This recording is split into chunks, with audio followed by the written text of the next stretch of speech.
Hello, everybody, and welcome back to my learning space.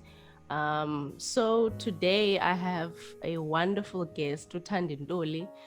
Yeah, so on this channel, we've basically been learning about tons and tons of things, and I remember I did a poll the other day about what kinds of videos you guys wanted to see, and um, there was a good percentage of people who wanted to see more collaboration with other artists. And I think a topic that I haven't touched on that much is composition.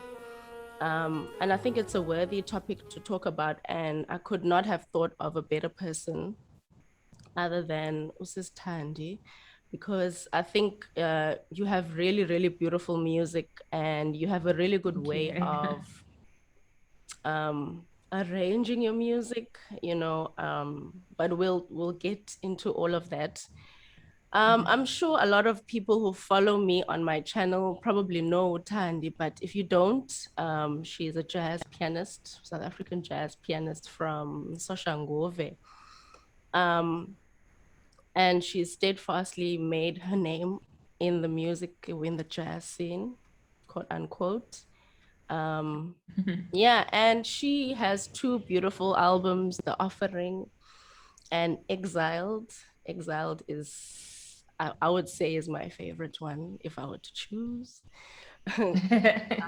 Yeah, and we will be talking about two songs from that album, and yeah. So Thandi, welcome, welcome. Thank you. Thank you so Yeah, much. And thanks for a lovely introduction as well. I try. Yeah. Um, Yeah, man, I've literally watched, I think I said this to you the other day when we were discussing like this video. I've literally watched all of your interviews, that I have access to because I really just I guess I also just see myself in you. And I Mm. just wanted to know more about what your vision is, what the process is. And I thought it would probably just be a good idea if I asked you to just come on board and chat to me. So yeah, thank you for allowing this moment, and I'm super No appreciative problem. of that. Thank you for asking me. Yeah. Okay. With the little time that we do have, because I know the time is just going to run away. So, um, yeah, so I think a good place to start is for me anyway. I think that you would give great insight as it pertains to artistic voice, because I think we will talk about the more theoretical stuff about composition, but I think I remember there was someone who asked me about how does one find their voice in composition, like, because I think there can be so many options where if I have a melody, I could voice it so many ways, but um where does the confidence, where can one find the confidence to say, you know what, I'm going to choose this chord because it's familiar to my sound, not because I'm trying to sound theoretically correct. And yeah, and I think just just can you talk about that? I think you would definitely help a lot of people from your perspective. For sure. I mean, I think the question of finding your voice is a is a big one for not just artists, but as people. That's what our expression is, always trying to find Yeah. our identity in life. And I think for me, it boils down to why you make music. Mm-hmm. Um, I never felt a sense of this is going to be great and everyone's going to pat me on the back for using the right chords and the right Mm. theoretical combinations. It was always about writing what feels good to me. And I think ultimately, that is the most important thing to consider when you're writing is being authentic, being yourself. Mm. Um, you know, there'd be times, you're sitting in a practice room and you feel frustrated with something because it doesn't sound complicated enough. But that's when you've got all those voices in your head Yeah. um, that have got whatever opinions. Mm. And I think the process of composing is actually, or creating, is a process of just stripping layers and letting the creativity have the space to do what it does. Yeah, Um, I think a nice definitely. analogy for me is children. You know, when children are drawing, you know, all those pictures that parents get from their kids when they're at school, Yeah, and the artwork is whatever the child was feeling. You know, yeah. maybe the maybe the tree is purple or the dog is orange. Doesn't care whether it's supposed to be orange or not. You know, Mm, um, and the child doesn't have a sense of feeling that there's something wrong with this art, you know. And I mm, think I'm always trying to get back to that child like creativity in myself by mm. stripping away the other layers, which can be a little bit more tricky when you've studied and you've had many instructors. The work becomes finding what it is that really wants to be said. Definitely. And I think also music is a great place to allow yourself to be that childlike, you know. Mm, Yeah, I mean, I think I also like for a long time I've been in the education space, you know. I kind of I literally had to take like a year or two to just sit down and remember why it was that I even liked music. Um, mm, and I guess confidence also comes with time. It comes with maturity as well, getting to know who you are and just, you know, in life, I think you kind of have to make a choice, be who you are, mm, you know, don't think about what people are gonna say, like we've been there. mm. It's not a vibe. Um, yeah, so definitely. Yeah, thanks That's for that. wonderful. Um, yeah, so let's talk a little bit about Abyssinia. That's how you pronounce it, ne?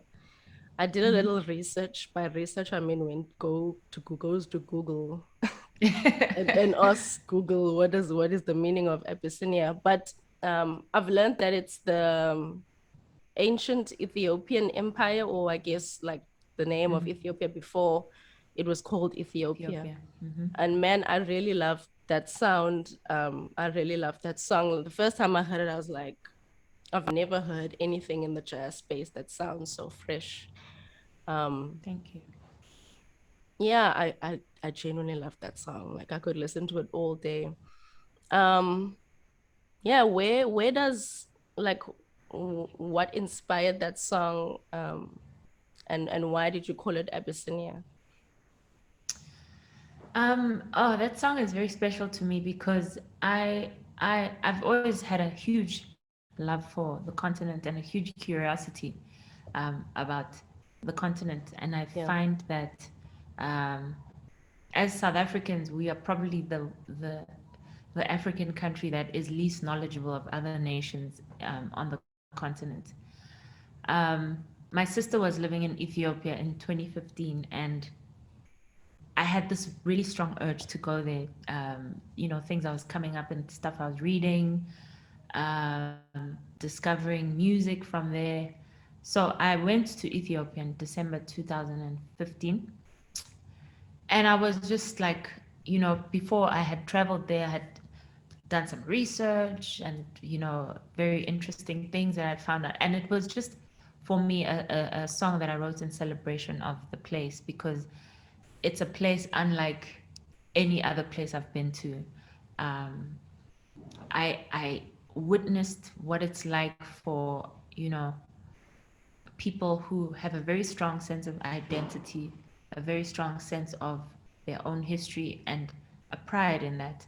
Um, it was so palpable in all the people you meet, and just people were very proud of their Ethiopian heritage.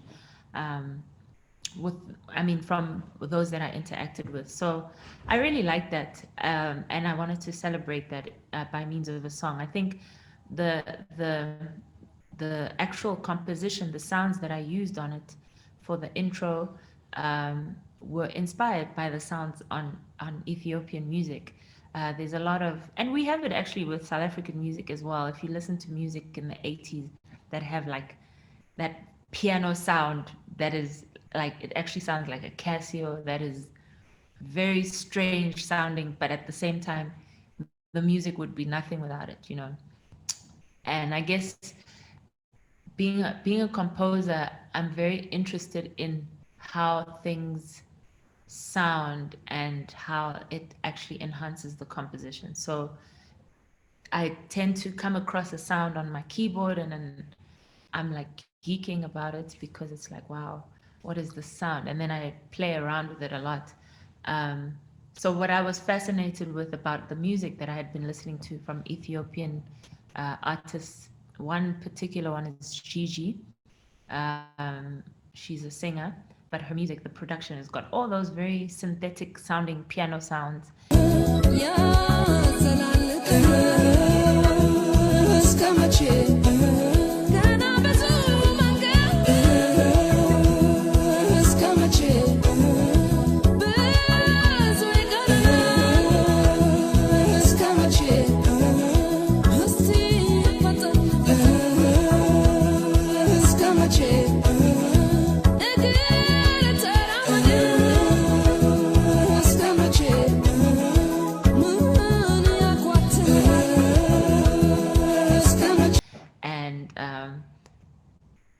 I just loved how the music sounded with that sound, played around with that as well in the composition, and that's what happened.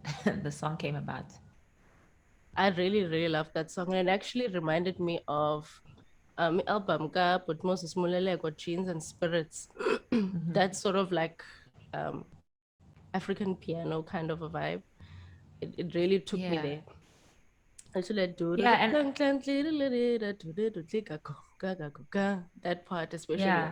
yeah, I love it. It was very fun to play around with that riff, and I'm glad you mentioned Uput Moses because he definitely inspired so much of my approach in many ways. He was just out there, you know, and I loved it that he was doing things that I think in terms of South African artists was ahead of his time.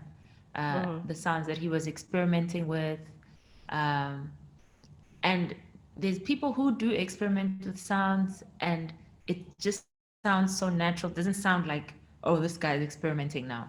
It just sounds so there's such a flow about it. So I really appreciate his music as well and draw a lot of inspiration from him. Yeah, definitely.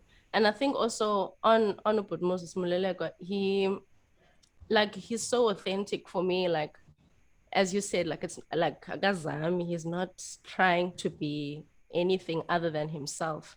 And I think a lot of like the audience appreciates an authentic performance, an authentic person, you know, with your flaws, maybe what you thought wasn't sounding cool might sound cool to someone else just by virtue of the fact that you were being yourself in the moment.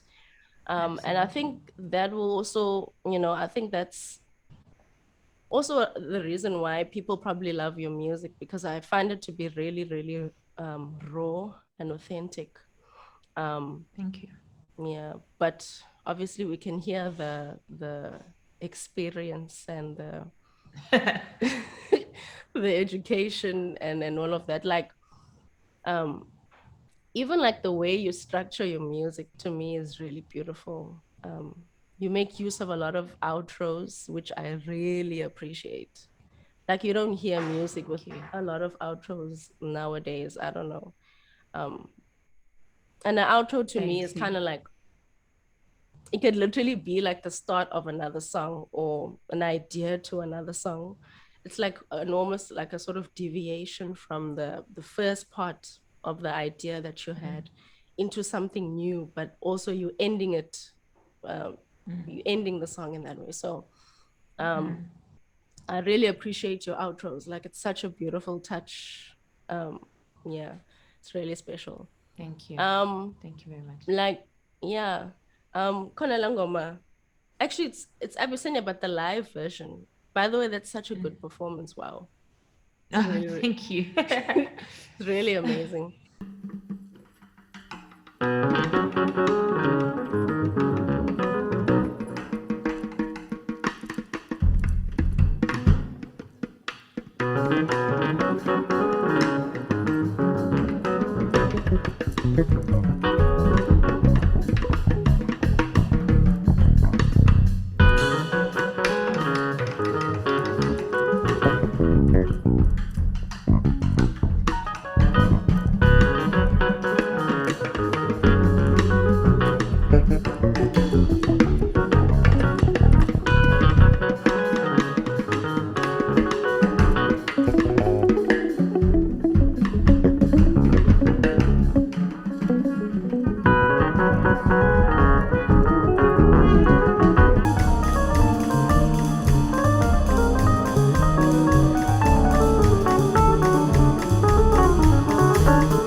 Itini, uh, let me play it because I mean I don't want to sing out of key. Sure, please do.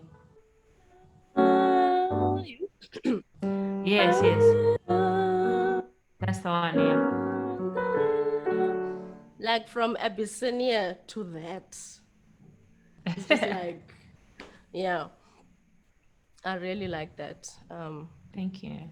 Even on Exiled, um, love me, love me. At the That's end of such the a song. beautiful, yeah, it's so beautiful, man. Thank you. Okay. Yeah, so I just wanted to ask, like, when you structure your music, is it something that you think about? Or how do you go about composition in general? Yeah, I think it's a combination of head and heart. I definitely think there's some, you know, thinking behind things, but um, I guess, I can feel when a song still needs something or still Mm, needs work. There's songs that I've written, like I sit down, I play it, and the song's done, add no more. mm, And then there's songs that I'm like chipping away at over and over until it feels right. So I guess it's just there's really a lot of intuitive work, trusting yourself, and also just really trying to understand what the song is trying to say. For example, I'll use "Exiled" as the song. Um, if I didn't add the "Love Me," um, somebody might have thought that the song was about something else, maybe political or whatever. And I think the "Love Me" aspect brought it to what I feel was a very multi-layered aspect of the word exiled and what it meant for me in the album. Um, so I guess I like using small things to allude to things. I don't really like being too obvious. Um, I love to leave room for interpretation and give space to people to listen to things. Um, but yeah, it's a mixture of head and heart. It's a mixture of that and also just really sitting with the song. What does it feel like it needs? I have many voice notes.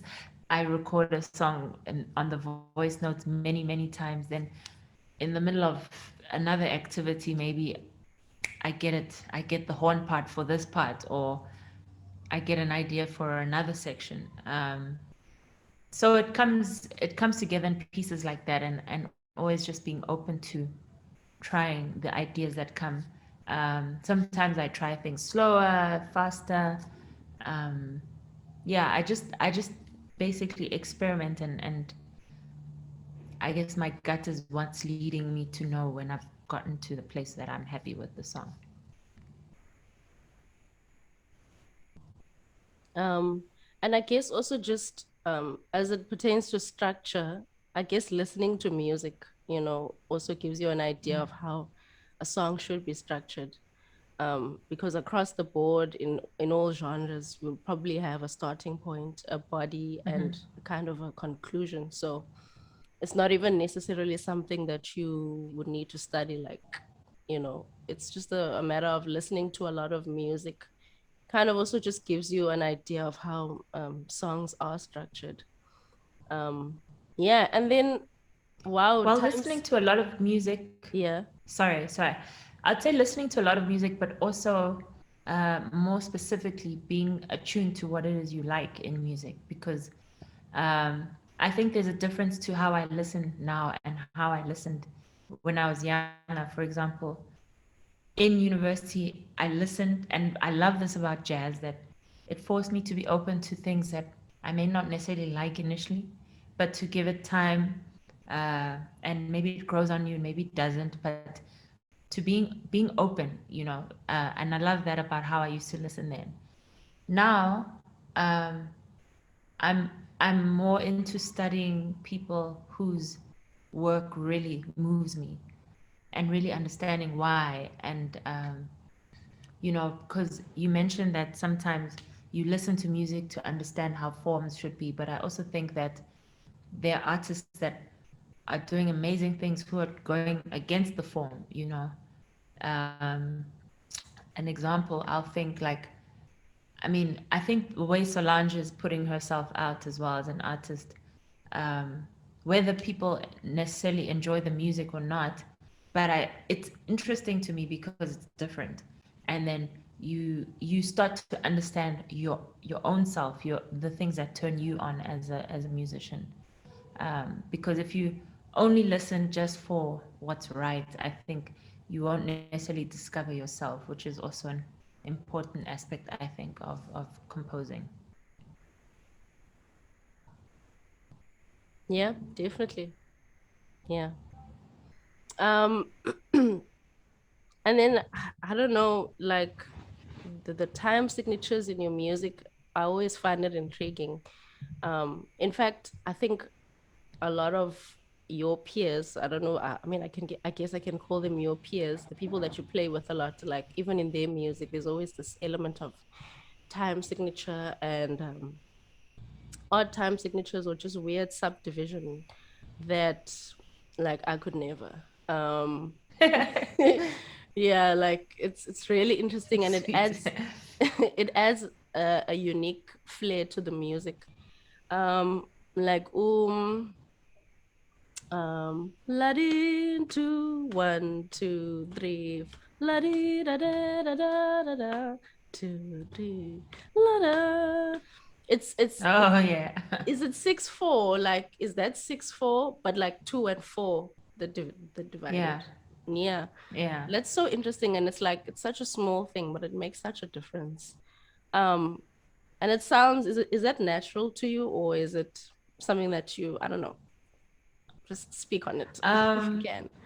that's an interesting question. Because I Yeah. used to say, I remember in varsity, I used to say, I feel like 7/4 feels so natural to me. Like I could walk in 7/4. But I think it also comes from what I guess our peers were into at the time of being in university. We really loved the modern scene of musicians in the US. Um, we really loved that, like, and a lot of the modern jazz musicians are kind of like everything is jagged, but it's like flowing. I think it's a combination of that, but at the same time, um, I think a lot of African music is not like necessarily straightforward.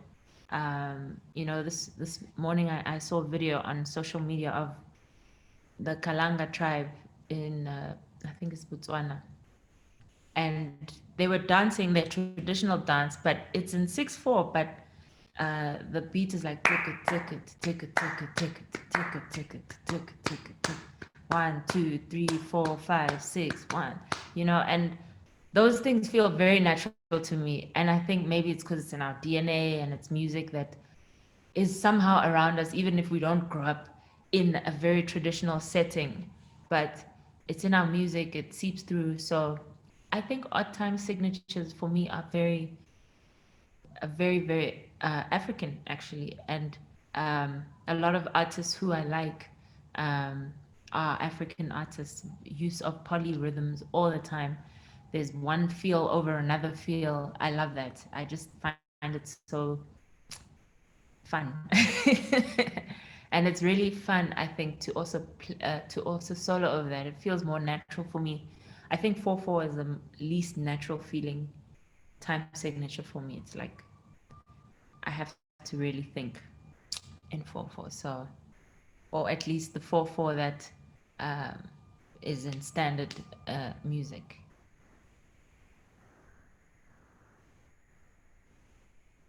Interesting. Well, then I guess I'm the odd one out because, yeah, odd time No, it signatures. doesn't mean. No, I don't think means you're the odd one out. I just think it means what you've been surrounded by. Yeah. Um, No, I like I'm can. not saying it to say that it's a wrong thing. No, Yeah. no, no, no, no. I'm not taking it that way. I'm just, yeah, I'm just Okay. being silly, really. Um, Okay. yeah, no, odd time signatures for me. I appreciate like subdivisions, like when you have like Mhm. interesting, like you have six or within a four or a three within a four. But then when it's like the time is okay, oh 7/4, no, I can rock with that. Oh, five, guys. 5/4. I don't know what it is about five, but I cannot. It's like it's going against my grain. Like I don't know. Yeah, but anyway. Um, I mean, I know you like hip hop, so yeah, there, there's multiple time signatures there as well. I mean, even yeah. just with how rappers rap over a 4/4 beat. So I think that's what I mean by layers of rhythms. So Mm-hmm. the rappers usually have phrases that don't feel like 4/4, even though the beat is like boom, ch, boom, boom, ch. Mm-hmm. But then the rapper is flowing differently. And I think For sure.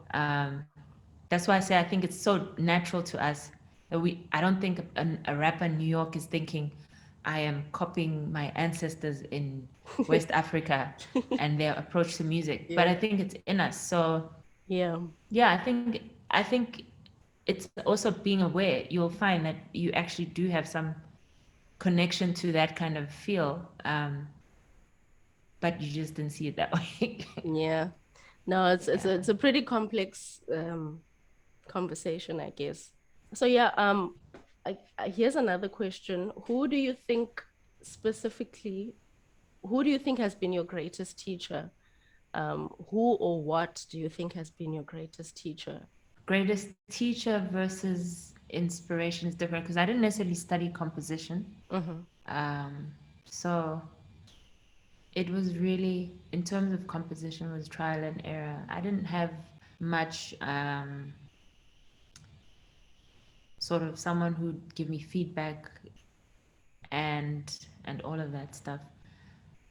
I was learning how to compose because I wanted to learn, and someone told me that you need to learn how to improvise. So that's why I Mm-hmm. studied jazz. And I guess, in a sense, it's been an experimentation. My compositioning journey Yeah. has been experimental from the get go. Mm-hmm. So yeah, I'm not sure who I can say is my biggest teacher. Yeah. So lots of things that have made you. Lots of things, Yeah. yeah, lots of things, lots of lots of inspiration as well. Yeah. Yeah. Yeah, well, I really appreciate your work. I really Thank appreciate you. your music. I'm literally not, I'm not just saying that, like I really, because it's, sometimes artists, it's almost like when an artist exists in the space, kind of like they give you a voice to be. Um, like there's so many artists I could think of that have sort of broken the I can say norm for lack of a better word, but I feel like you have um it's like now I'm going to stand on the shoulder of, Thandi and whoever else is in that same space. And I just appreciate your contribution. It's really made a difference. Thank you so much. It's It made means a a, it's lot. made, Thank you. yeah, it's made a big difference.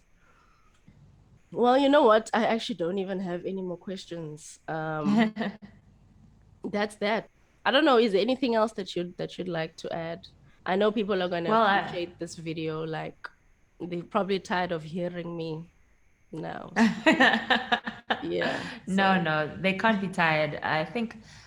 Look, I think one of the things that I would say, I mean, one of the things back as a student that used to feel very intimidating to me was that I was in this body as a black woman. So Mm-hmm. you know, as a child, I started playing music and everyone was a girl. And then as you get older, it's like no more girls are playing. Um, but I think the last thing I would add is just that I think a lot of girls will go through a journey of self doubt in a way that guys don't, because our community in the creative world is just all that much smaller. Um, but I think for me, that's probably been the thing that served Mm. my originality, so to speak, um, Yeah. because I didn't have necessarily a posse that was egging me on and saying, whatever, like what the community that guys have. And Mm. I'm not saying that guys don't have their fears around their compositions. I think that's a normal thing for all creatives. Mm. But you just, I think you understand what I mean in the sense Mm. that there's a smaller community for us. So, if there's anything, I'll leave, because I know it's amazing now to see so many young women who are instrumentalists, who are composers. There's you, there's Nobuhle. Um, who else have I seen? But it's just amazing for me, and it's heartwarming to see so many women, not just as singers, nothing wrong being a singer, but instrumentalists as well, doing their own thing. Um, just know that the things that don't look easy, those are actually your gifts Mm-hmm. in being a musician. So That's so many true. things. Some people that, I mean, like I said, guys too, there are many people who grow up, they don't have the best saxophone, but in the end they have a great sound. There's people who don't have access to a piano, and they have to go for, like, all those little struggles that you go through are very um beautiful gifts in terms of how you become an incredible artist. Not to say that you must suffer, but they are gifts. And so even in the space that you're in, as a woman who you may feel on the outside sometimes, um, just remember that it's a gift for you in the end. Well, thank you. I surely take that to heart. Even me, I'm taking that to heart. Um, yeah, thank you so much. Um, Thank yeah, you. it's been a pleasure to watch you. Obviously from afar, and just to see you grow from one level to the next. Um, yeah, it's been inspiring. It's been really Thank inspiring. you. Um, it was also nice to see you as the Standard Bank artist, to see someone that you can relate to, being presented to you on the stage. Mm. Um, those little things make a huge difference. And I'm definitely keen to see what you're going to be coming up with next, because I think Exiled, I think the reason why I liked Exiled is because it was more experimental. Mm-hmm. Yeah, and I like those that side of music, the Mm. experimentation of it. Although I really appreciated the offering, because it was jazz. It was man. I feel like I'm just talking just to keep you on here, but I actually have nothing to. Yeah. But yeah, man, thank you so much for this. Yeah. Thank you so That's much. I all. appreciate it, and I also appreciate how much you have spent time with my work. It means a lot. Thank you. Yeah, it's a pleasure. Okay, then enjoy the rest of your day. Hopefully, we'll Same chat to you, again soon. for sure. Yeah. Okay, okay. Thank you. Okay, see you. Bye bye. Bye.